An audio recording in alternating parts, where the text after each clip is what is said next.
if you do spiritual work, you're actually quite a rare person. I don't know if you've noticed this, but people don't really do spiritual work. You get spiritual people, you get floaty, flowery spiritual people, and that's all good, they can be themselves, but doing spiritual work, like doing manual spiritual practice, doing meditation, yoga, breath work, and so on, for years, is very rare. And so when you find someone who actually does spiritual work, they're a rarity, right? And so if you do spiritual work, I need you to know, you're actually a very rare human being. And the chances are, you doing this work on yourself, it means that you've probably got a slightly elevated level of consciousness, right? So you're just a little bit more conscious than the average person, or maybe a lot more conscious. Who knows? It's like a whole thing when you wake up to this. It's like, whoa, some people do meditation, some people, and really, why are they meditating?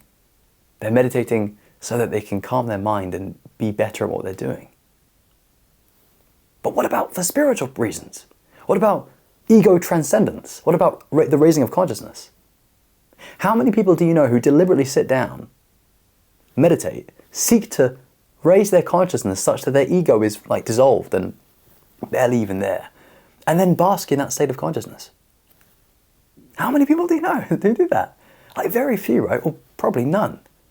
Because doing true spiritual work is just so rare. And that's why I'm saying, listen, if you do this, you've got to understand you're incredibly rare. I used to think that quite a few people do this. And maybe they do. Like people are out there and they do spiritual work. But generally speaking, if you met like 1,000 people, very few people are doing this. And it's weird as well because you'll have a very different experience of reality to most people. When you do spiritual work, what happens is you do go through shifts. You have differences in your perception, differences in your experience. This means the world literally appears completely different to you as compared to other people. And this next thing, it doesn't always happen, but when it does, it really reinforces that, whoa, my experience is different. Like, who else is experiencing this?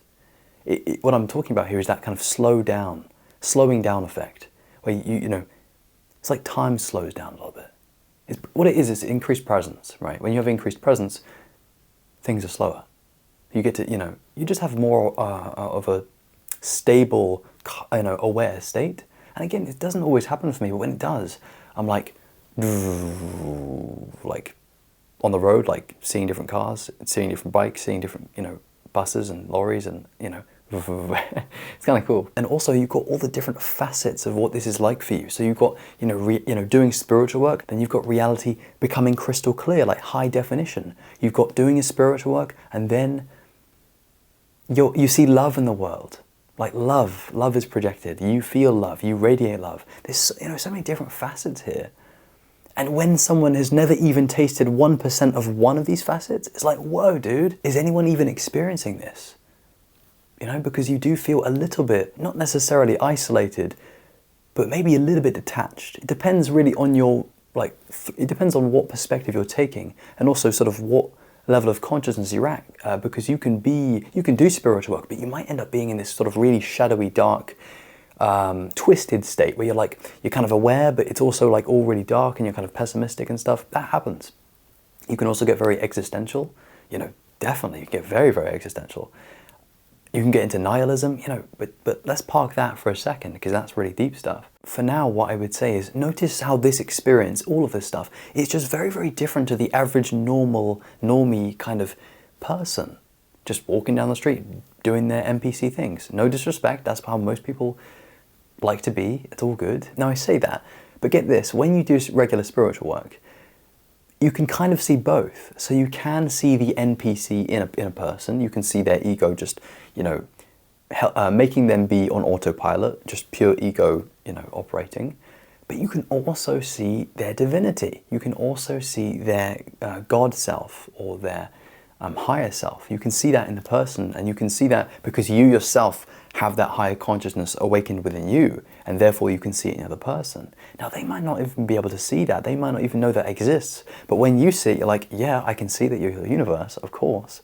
So the reason I mention that is because you might see people being, very egoic or very much in the ego, that's fine. You never actually want to judge people for that. We are all in that state a lot of the time, I would say. And so, an advanced insight to have is actually we are all NPCs. Unless you realize that you're an NPC, you're not really conscious, because the chances are, the ego is so much stronger than we know and than we think. So it's really good to be humble and to actually, even if you do see NPCs, you love them and you see the higher self in that person as well.